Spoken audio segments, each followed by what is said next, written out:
doing that.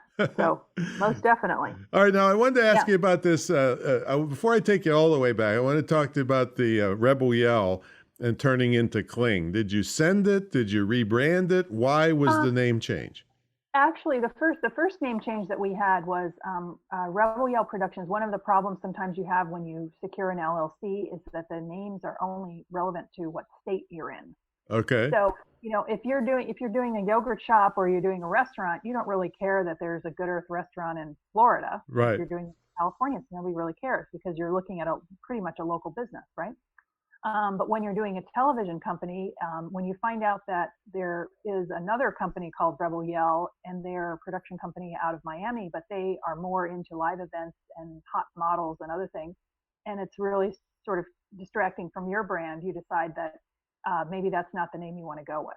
So Or part of the they file a lawsuit against you. That yeah, could be which another. which which you can happen if you watch the great Netflix documentary that they recently had called Tiger King. You'll Right. know that one of the disputes that this guy had with the woman in Florida was a continued dispute over him putting up a website that utilized their branding and they called it Big Rescue Entertainment or whatever.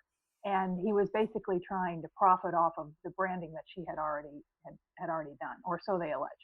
Anyway, so yes, that's exactly what can happen. So we changed the name to Kling Street because it was a little bit more. It's also, well, what's on Kling Street? It's more generic. It's not so much of a giveaway.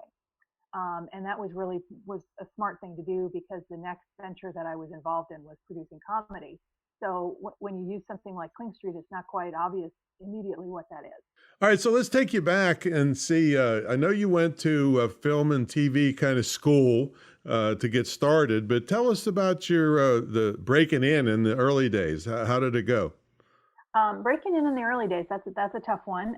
What happens is you come to LA and you study at the university and you study radio, TV, film, and frequently, go to the career center and you'll find out pretty quickly how inept those people are about telling you where the opportunities